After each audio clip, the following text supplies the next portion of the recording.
Good afternoon. Good afternoon, everybody.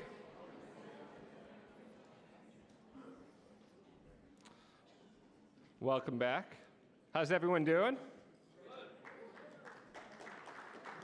That was not compelling. Now, let me set the context a little bit before I make the real introduction. We have some of the most distinguished guests from around the world here to speak to you. And when I said good and got the good in reply, it made it sound like you guys were not that interested in what they had to say. And I know that's not true.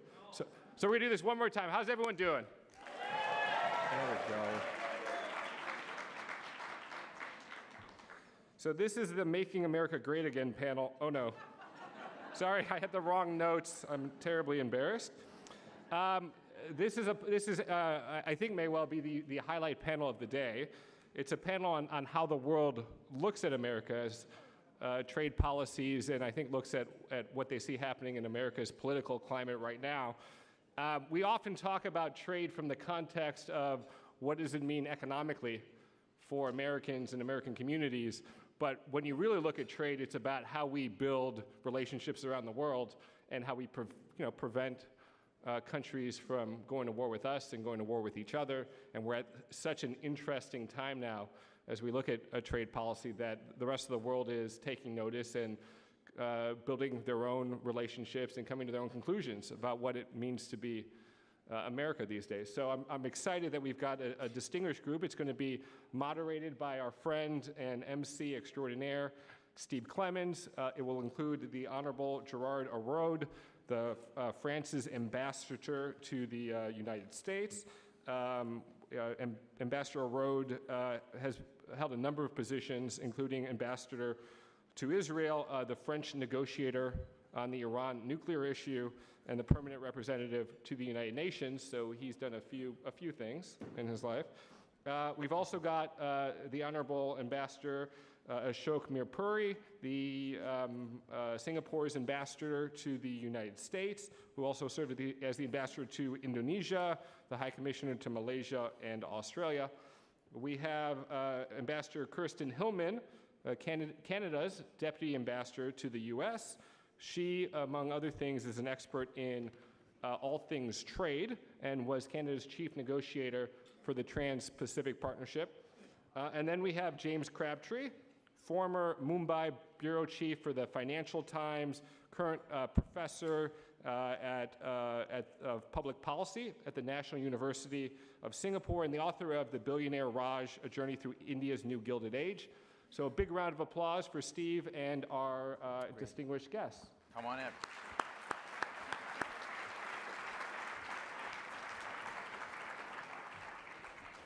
Okay. Was Steve funny enough? Okay, great job. Ambassador, yep, great. Ambassador Mirpuri, yes, I'm going to sit next to you. Okay. So yeah, we'll all be very cozy here. If I were to introduce you, I would make Ambassador Mirpuri of Singapore say what went on with North Korea.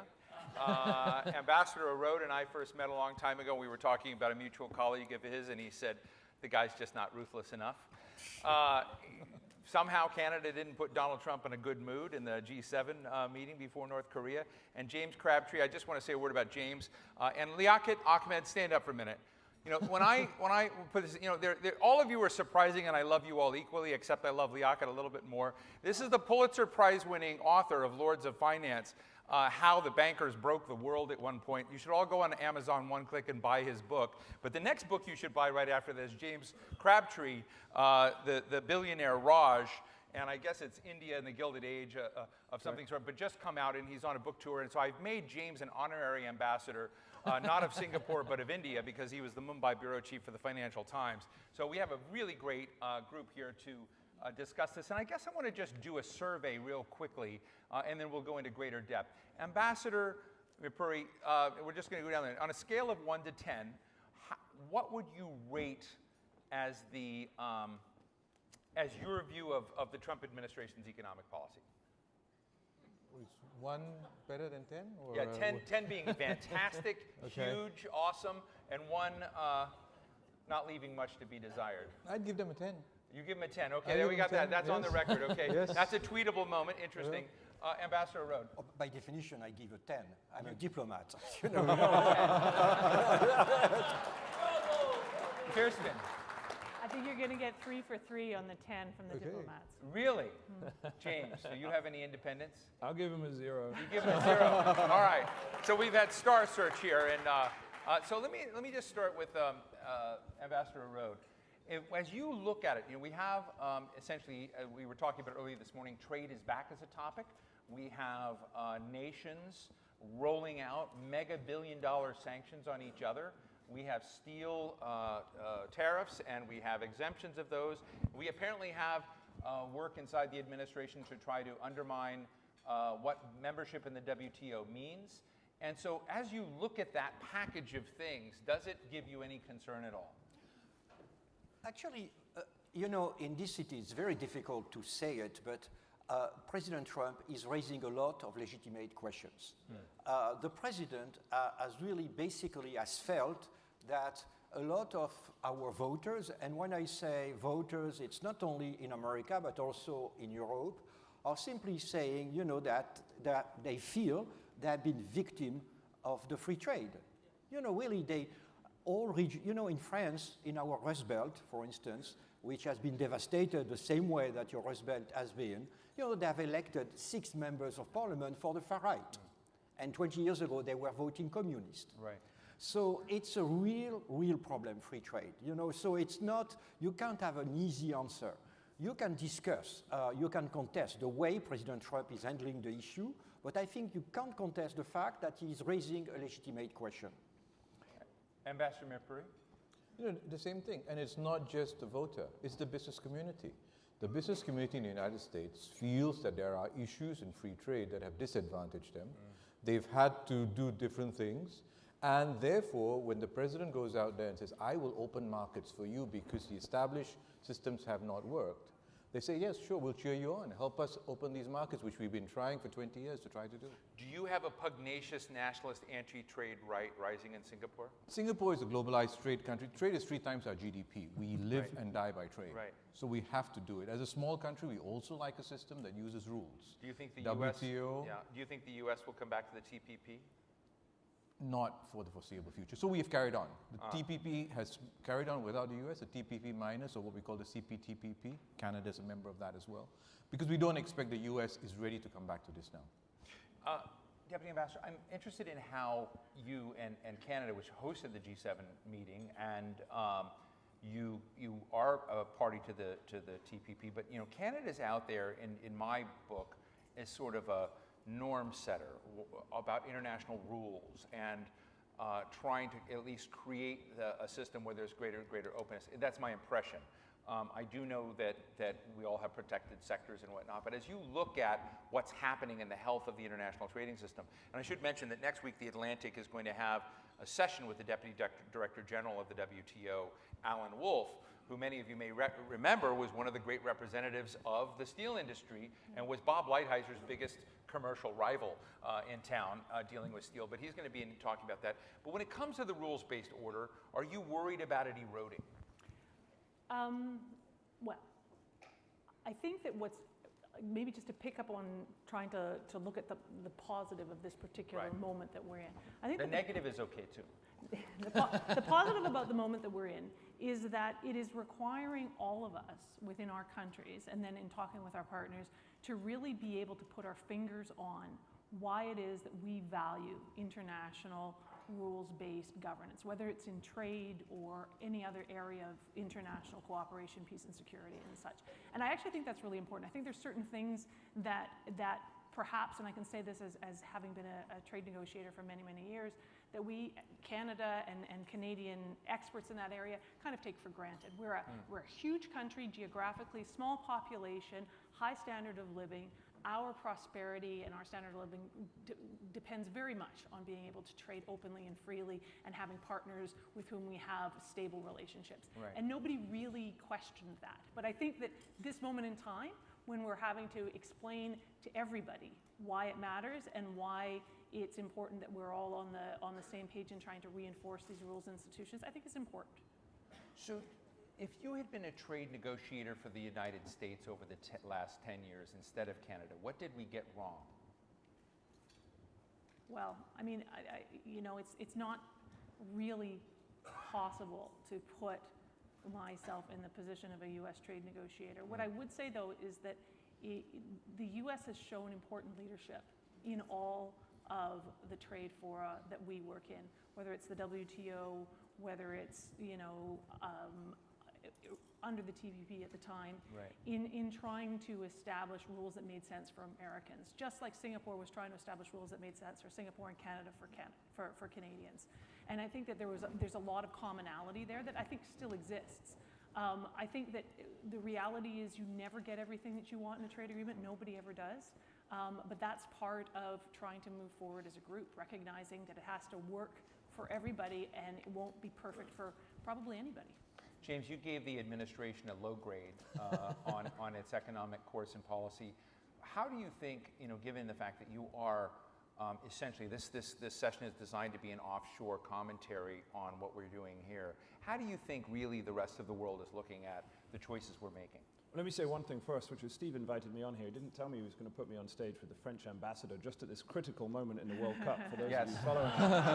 We're ending right at 2 o'clock. You'll notice Gerard has an air of great Gallic confidence, whereas I'm sitting here biting my nails waiting for 2 o'clock. Let me say, Steve, so I think looking from America, you think the situation is bad. I live in Singapore. It's much worse than you think. I mean, this TPP decision, it's worth, I mean, they're going to be very diplomatic about this. I mean, it was an unmitigated disaster from the perception of Asian powers. And the risk now isn't so much that you move from a world in which the US is no longer the lead. It's that you flip very quickly into a world in which China is the lead. You have another large multilateral agreement which is going through at the moment called RCEP. It looks like it's going to be quite difficult to get India involved in that, so it's going to be the Southeast Asian countries and a few others in China. America obviously isn't part of that. And you have a kind of an array of things that are going on, which means that not only are the Trump administration damaging the overall architecture, the situation in the WTO looks perilous, but you know, China knows what it's doing. It's developing a trade architecture of its own, and it's developing a different type of globalization through its Belt and Road Initiative. And so, you know, the world is shifting in Asia, and it's shifting very quickly. So, is that okay in the sense that, you know, I guess this is a humble brag that I don't intend, but at Davos, which I get an opportunity to go to every once in a while. Every year, I imagine. Yeah, the year and a half ago, the big personality that stood out was Xi Jinping. Xi Jinping said, don't worry about the United States, don't worry about the rules-based global order, don't worry about climate change. I am here, I will save you, was essentially the message that China gave. This last year, the two personalities were Emmanuel Macron and Modi of India. And I think Macron really stood up and gave the heartfelt address that he recognized that he had a responsibility to the liberal order in the world and to these great public causes in the world that will require international cooperation, and that if the U.S., he didn't mention the U.S. this way, but if there was absence in leadership, you had the impression that France was going to lead on that. And I guess, are we getting to a point where the rest of the world is going to have a kind of a la carte relationship with the United States, still diplomatically say it's okay, or are they beginning to count us out, James? So I think if you're, let's say, who are the swing states here? So the most important ones are probably Japan and India. You know, you look at America at the moment, and American policy is so changeable that you have to hedge your bets. You can't rely on this American administration. Sometimes they sort of do the thing you think they're going to do. Sometimes it behaves completely insanely. And so people are looking around and seeing what their options are. And in a sense, that's because you have an American administration which from one moment to the next, you're never really sure what it's going to do. And instead of, I mean, if you're a country like India, that's what my book is about. I lived there for 5 years. I mean, India has a peculiar attitude to trade. But what India wants at this moment in its development, like China 10, 15 years ago, it wants stability.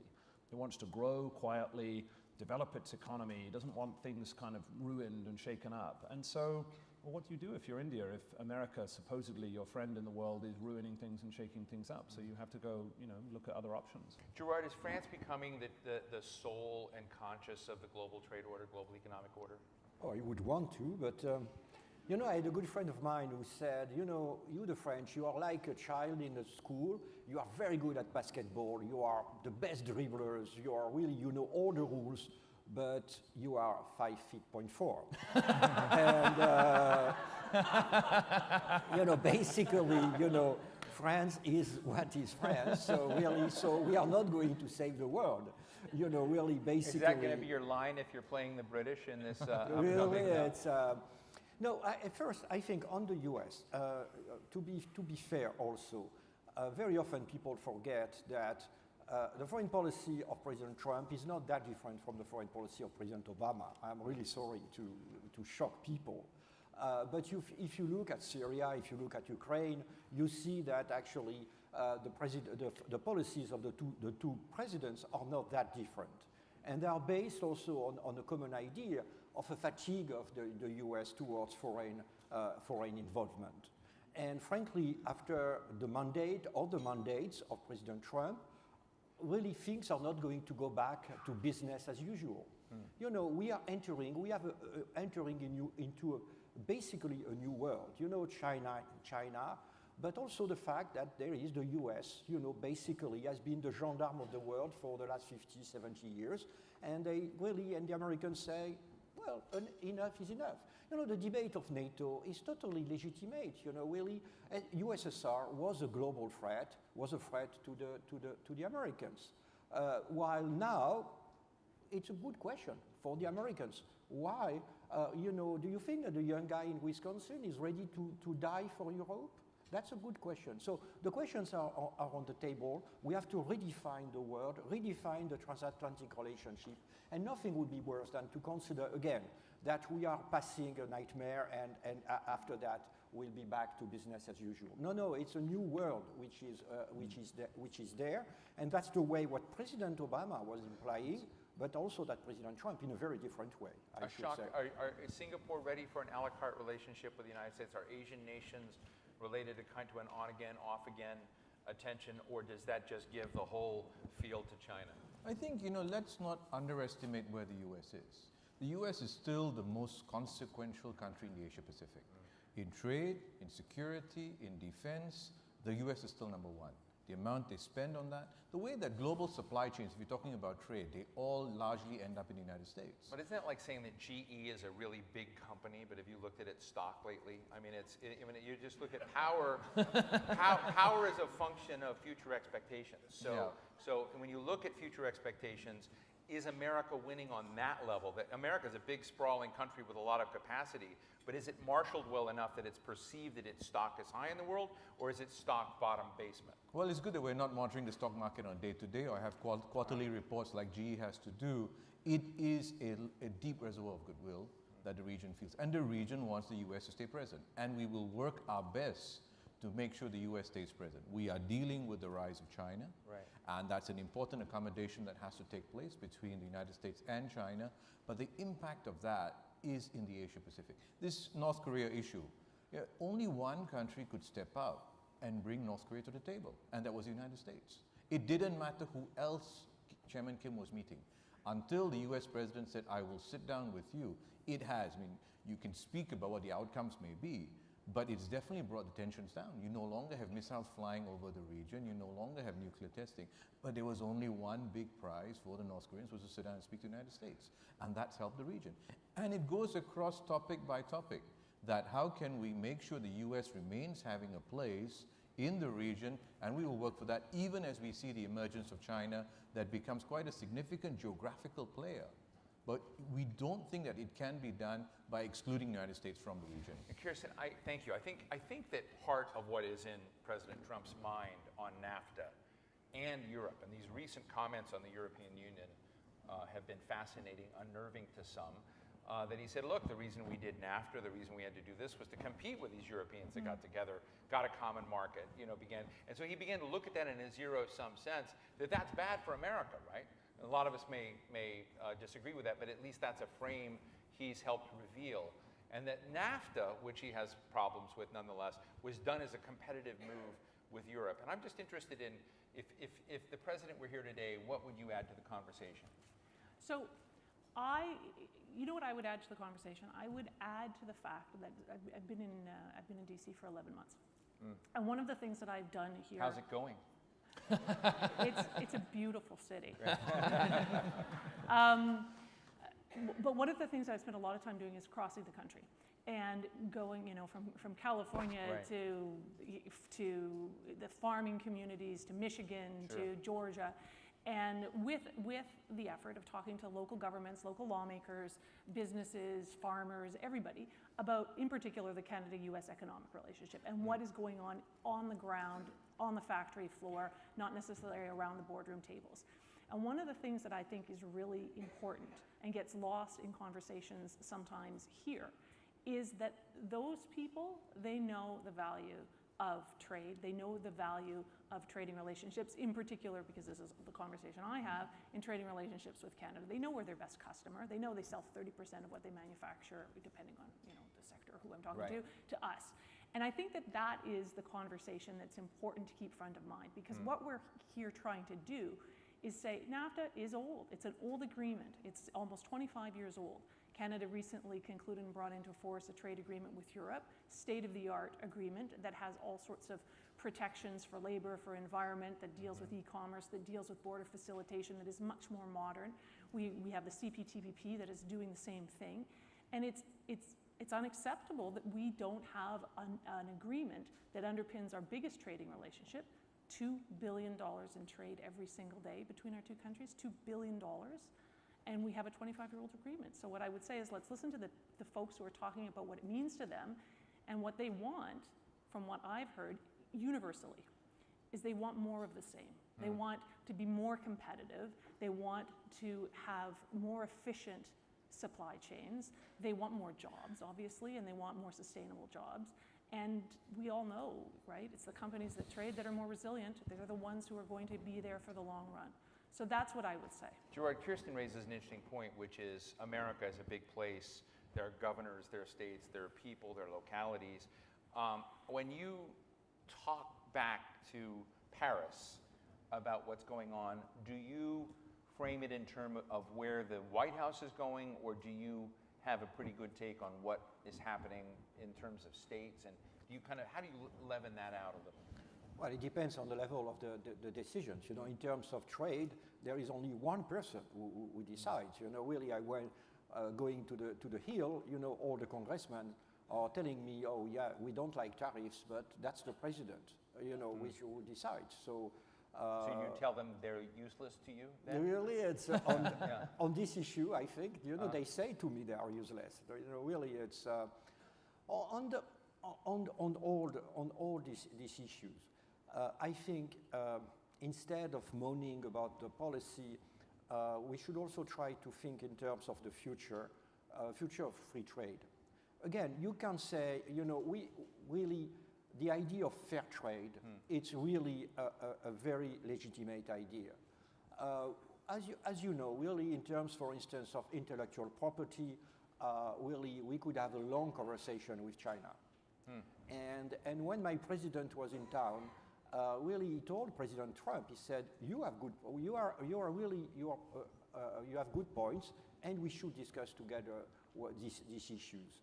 So our problem is not, is not saying, what does it mean fair trade, but it's to work together. The countries which have the same value, the same system, really we should work together. Because again, free trade, for the last 40 years, we have said free trade, the agreements are globally good. Right. But globally means pluses and minuses. And we have seen the revolt, the rebellion of the minuses, who are telling we don't want to be anymore the victims of free trade. I mean, I thought you made that point earlier, and it's a very good one, that there is a danger in this debate, particularly on the progressive side of the spectrum, that you end up blaming all of this on President Trump. And that's not really fair, because the pro-trade advocates have done an absolutely hopeless job of trying to reinvent the free trade argument in the aftermath of the financial crisis. Those who are affected by trade, sometimes this is the debate about the losers from globalization. That's not the framing that you should use, but you know what we mean. We've got almost nowhere in moving beyond the sort of tired old debate about trade-related adjustment assistance and that kind of thing. Very little to be said about that. The nature of trade itself is changing very radically, less importance on goods, more importance on services. You know, if you think you were frightened by blue-collar outsourcing over the last 20 years, wait until we get to the services white-collar outsourcing that's going to happen over the next 20 years.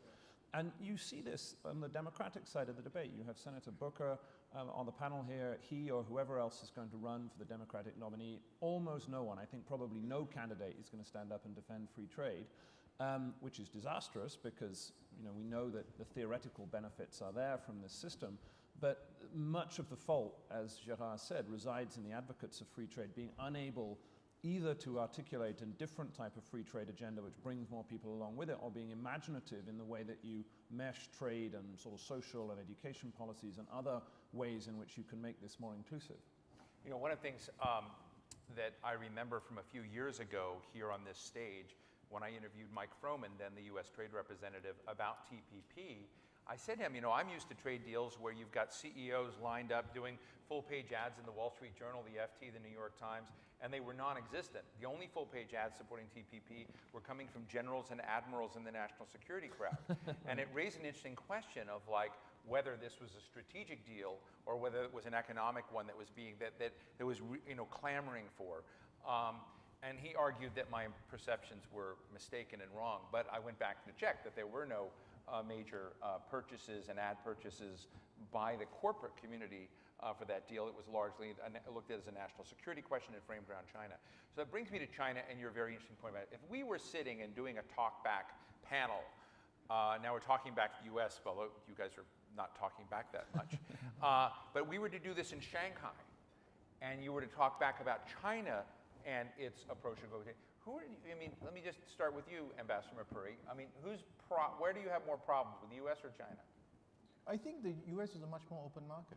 And to your point about, Mike Froman getting the national security sort of argument there, trade agreements are also strategic agreements. There are economic agreements, there are strategic agreements, there are also agreements that need to help people. So we've bundled a lot of things into these agreements. You cannot take away the strategic elements of NAFTA, of TPP, of the relationship the US has with the EU. These are all important parts of it. In China, and as your businesses find out, if you ask them, where would they rather that be more effort put into opening up? They would look at China and say, you need to open up more. You need to allow more American businesses in. Gerard, China, US? Of course, China. Really, we have real problems of China in terms of intellectual property, market access, public procurement. We have a long way to go. So that agenda converges with some of the problems France is having? Yes. Canada? Yeah, no, China is much more challenging from a trade perspective in terms of investment flows. We have an investment treaty with them, but there are still many barriers that come from lack of transparency generally.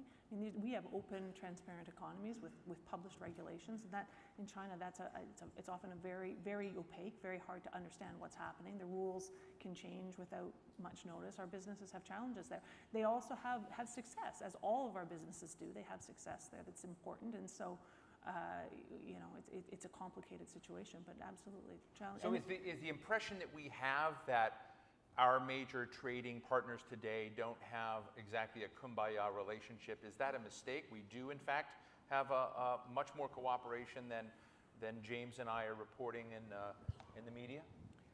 I think that our core trading partners, including the US and Europe and our Asian partners, have a fundamental agreement on the main rules of the game. I believe that we do.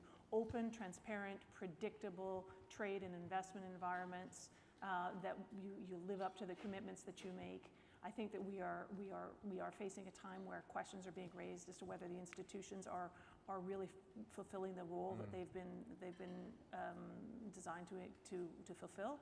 But no, I think we do have a commonality at the high level. James? I think, again, to be fair to the Trump administration, so that there is this sense, I think, often in audiences like this, maybe less diplomatic than our triumvirate to my right, that the Trump administration is simply sort of delinquent in its trade policy. And that is true, I think, in some respects, but not on the China technology IP agenda. I think at that point, in a sense, some of Trump's advisors and those who are in the administration have just pushed this debate forward and into the public view more quickly. And the more you look at that, the more you realize that this isn't a made-up thing. This is a real challenge, which is that China does need to develop certain kinds of strategic industrial manufacturing industries, and the only way it's going to do that is by getting access not necessarily only to American, but to Japanese, European advanced industrial technology. And this is very problematic. This is not a sort of something that if there was suddenly a Democrat in the White House was going to go away again. And I thought Ashok's point is a good one to stress as well, which is, sitting in Asia, you have this very acute sense of the changing geopolitics of the region, particularly China, India a little bit, America, but most countries in the region, particularly the ones who are US partners by heritage, they want American leadership. They understand that over the next 10, 20, 50 years, there is going to be a transition. They know that this is going to be incredibly difficult to manage. We don't tend to make a good job of transitions in which you had one prime power and then you've got two and a half. But they want America in there helping to manage this in a sensible and deft way. And in a sense, that's what makes the current situation so tragic. It's not as if people in Asia are sitting there saying, the Americans are off, well, that's delightful, good riddance to them, hello to China. That's not what's happening at all. People want US leadership, and they're not getting it. And India, does it want US leadership? I think India does. India has got much closer to the US. India has a much more problematic strategic relationship with China. And in theory, so one of the other good, we're being quite nice to the Trump administration. So President Trump, You weren't nice at all at the beginning. Well, he stole it nicely from the Japanese, but the phrase, the free and open Indo-Pacific, which has become the kind of theoretical cornerstone of US policy in this part of the world, at the moment is a bit of an empty vessel, but it has quite a lot of promise. It's an interesting way of conceptualizing the region. People are, they think there's some mileage in this. But the problem is, as I said before, India wants stability.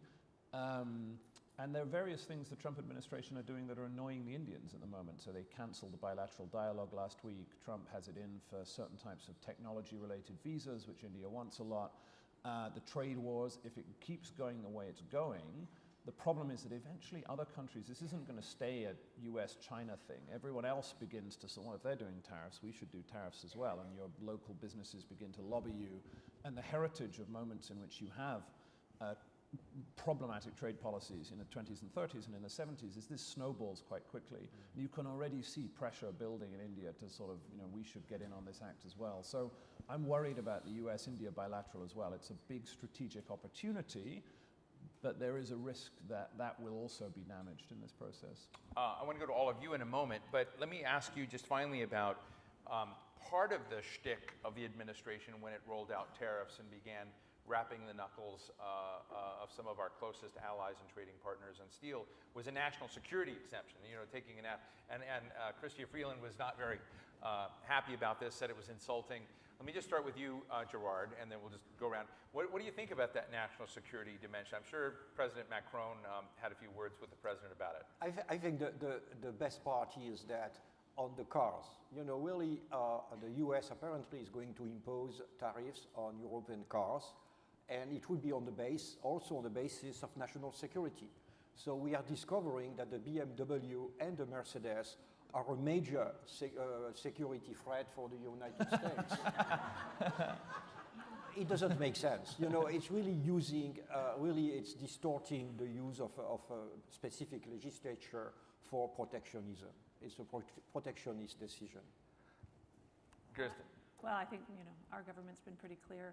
It's inconceivable to us that imports of steel and aluminum from Canada could in any way pose a national security threat to the United States. Do you have a national security exemption for things in Canada? Do you have the ability to do the same if you wanted to? Yeah, we can. Well, we under WTO rules in particular. But. And what's the deal with milk? I keep hearing about milk. Is it milk really that much? Is it? I just want to know: is Trump's data correct? Okay, so what I can here is a fact. Canada is actually the second biggest export market for U.S. dairy producers. So the idea that we have a closed market that isn't allowing U.S. dairy producers to sell their products into Canada is obviously not true. And the dairy products that come into Canada, making up that second biggest market, come in almost all of them, I think there's like 2%, that aren't completely duty-free. And it's the NAFTA that allowed for that, right? Those were negotiated exports under the NAFTA. So, you know, there's some So complex picture, misunderstandings. but the president's numbers might still be right, is what I'm hearing. I'm sorry? Complex picture and trade-offs that are in the picture, but the president's, I was pretty shocked to hear the president, you know, actually lay out a piece of data, and I didn't know if it was true or not, but you haven't said he was wrong. Well, no, he's wrong. The exports of milk, dairy products from the United States into Canada come in duty-free, and they represent, as I say, your second biggest National export security market. exemption. Well, Ashok. you know, Singapore is not impacted by this, but I think the important thing where there are grievances, and there are grievances between the US and China, and there are adjustments that China has to make to, you know, recognize that their position in the world has changed from the time they joined WTO in the 2000 until today. They've become a much more significant economy. Where there are grievances, like for smaller countries, what we want to do is use the rules. There are good institutional rules that are there in the WTO. If the WTO is not working, let's make it work. Let's not break it up and throw it away. And this goes across the board for everything that we do. For smaller countries in particular, no one's got the heft of the United States, or the Chinese may be able to stand up to them. But for the rest of us, use the rules. Let's build up the institutional systems that are there. Where there are weaknesses, let's strengthen those and make sure they actually work better for everyone. I think that's the key, because only then can other countries, countries like India, countries in Africa, get them following those rules as well. And when that transition takes place of the US becoming, you know, they had moved from 40% of global GDP to 25%, they'll go down a little bit more. Right. Once you have a rule-based system, I think it makes everyone a lot more reassured. James? I mean, you've got a great panel here because you, in a sense, between Canada, France, and Singapore, you have probably the three leading sensible trade advocates in the world. The risk, though, as you say, on the WTO, is we're sort of backing ourselves into a corner here, right? So you come out of these processes, and the choice set is going to be probably either the US goes to the WTO and loses, and then the president throws his toys out of the pram, or he just decides not to go to the WTO at all and blows the system up. So the scenario in which the sort of the decision-making process of the WTO survives this looks pretty dicey from where I'm sitting, and that obviously would be very, very damaging, because then you're in a whole new different world. Let me open up to all of you. We've got tons. Pat Malloy here in the middle, and then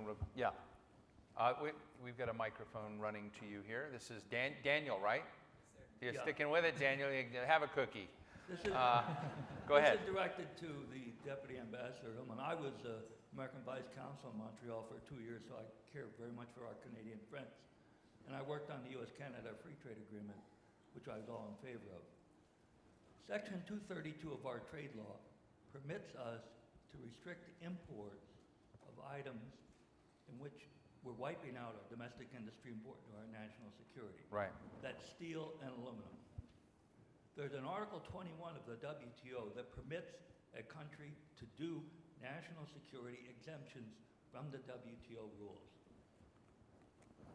Ambassador Lighthizer has said, how can Canada and the EU and others counter those by putting tariffs on our goods because in retaliation for the Section 232 without first winning a case in the WTO that what we're doing is improper? I think he said it's hypocrisy for these other countries to be behaving that way. They should use the WTO process, which all of them say they really care a lot for. So let me get a response. Throw that out for you guys to think. How about give me a that? response on that. Rally around 232. This is what Paul Stern raised earlier on this. It's at a slightly different angle. But thoughts on that issue of challenging with the WTO. Kirsten? I think that the answer to the question lies in the facts around this particular area of trade. So what we have is an agreement between our countries that's enshrined in U.S. domestic legislation. The defense industrial base of the United States includes Canada.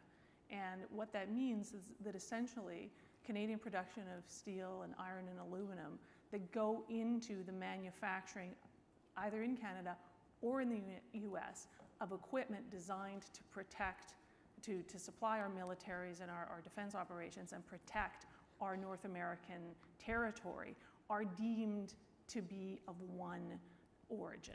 And that's fundamental to the Canadian reaction to this particular, invoking that particular clause in this situation. The other thing I would point out is that, you know, we are actually the biggest customer for U.S. steel exports. We buy about 50% of everything that the United States exports in the steel sector. Does the ambassador of France have, how does the EU put tariffs on without first winning a case in the WTO? For those watching online, how did the EU? So quick reaction, Steel. No, actually, we consider it's a violation of the WTO rules. So we are considering it's a violation of the WTO rules. So we have imposing retaliation tariffs, really according to the rules, the precise rules of the WTO. So as you may know, we have imposed tariffs on, for some reasons, of the Bourbon Kentucky of Mr. Mitch McConnell, on Harley-Davidson bikes. That's the retaliation. You know, it's tit for tat policy. And if there are tariffs imposed on the cars, there will be billions also of. We'll be back. We'll do the rest over drinks. Roger Libby of DHL. Thank you very much, Steve. Part of the justification the president has used for some of the tariff measures has been the bilateral trade deficits, which seem to be tied to thinking that I make something and sell to you, or you make something and sell to me. Whereas the reality of global value chains is that we're making stuff together. And I think, as we have the Deputy Ambassador from Canada, how a Canadian import in the United States has on average about 25% US content. So my question is for people involved in trade who are trying to find a positive message on the value of trade, how do we get past this sort of archaic view of bilateral trade deficits based on just single products moving instead of seeing the connectedness? Ashok. Well, you know, it's not a metric that we judge in the basis of the economic health of the Singapore-US relationship. The US has been consistently having a surplus with us, surplus in trade in goods, surplus in trade in services. They've been doing this since we signed the Singapore-US FTA more than 10 years ago. But we don't think it's a one metric. We're not asking the US to fix the fact that Singapore has got deficits with the US. We think other things are more important. Gerard? No, the fact is that with this administration, we have really the impression that the focus is only on goods, for instance. There is it's right, the European Union has a trade surplus in goods, but actually has a deficit in services. And but every time that we have tried to have a conversation on both, you know, the answer has been on goods. That's the first point. And the second point is true also that this administration has a vision of trade as a zero-sum game. You know, with each country, you should have a balance, a zero balance, which doesn't make really sense in our times of modern economy. So I think it makes the conversation with the administration a bit difficult, you know, really, because we are trying to argue about the chain of supply, about services, but in a sense to no avail. The answer is always, you know, what is your trade deficit in terms of goods? Kirsten?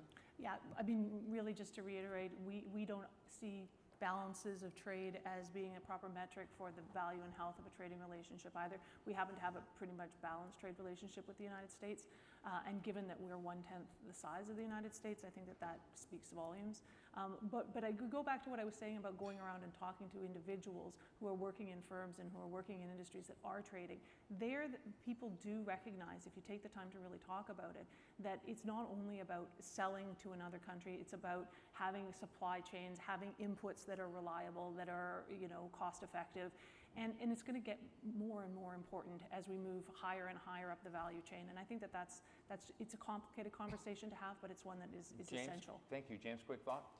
I mean, it's interesting you mentioned global value chains. I mean, that I think is one of the questions we don't look at enough, which is what effect is this going to be? You mentioned GE. GE has taken the decision to radically localize production, so it would make stuff in one part of the world. Now it's making it in 7 different parts of the world. Other people are going to pull production back towards their home markets. But this disruption between the US and China is not simply going to be, you know, or the US and Canada, whoever it is not simply about those countries and the harm to those countries. It's going to be how all of the companies that exist in this ecosystem then decide to react to a new era of greater trade tensions. That's something that, you know, it's hard to say, but it's not, neither of these options are great. You know, I feel as somebody who's worked on trade policy for many years, and I worked on it 20 years ago, I feel like those people and players and issues of 20 years ago have somehow just come back and got coughed up today, and we're back in the middle of it. It's fascinating. And I'll just say, just in conclusion, you know, we know the Atlantic and you know, FT, we're storytellers. We tell stories. I'm always interested in who people's villains are in the stories. So in just like 10 seconds, James, who's the villain in the trade story if you were to write that? I think it's pretty obvious, isn't it? He lives just down the road. Yeah. Kirsten? You know, I don't know. I can't put. Just be creative. It could be inertia. It could be. Okay. I think that perhaps taking certain things for granted that we shouldn't have for too many years. Good answer, Gerard. Again, we have been repeating free trade is good, and that was a mistake. Free trade is good globally, but no human being is global. That's a great line too. Ashok, you get the last word. Yeah, well, coming from a small country, Singapore is the good guy. We're not the villains in this. We do all the right things. We do the IP, rules of everything right, so we're fine. There we have it. What a great discussion. Far better than I thought it was going to be. Ambassador Ashok Mirpuri of Singapore, Ambassador Gerard Araud of France, Deputy Ambassador Kirsten Hillman of Canada, thank you so much. And James Crabtree, and buy his book, The Billionaire Raj. Thank you so much.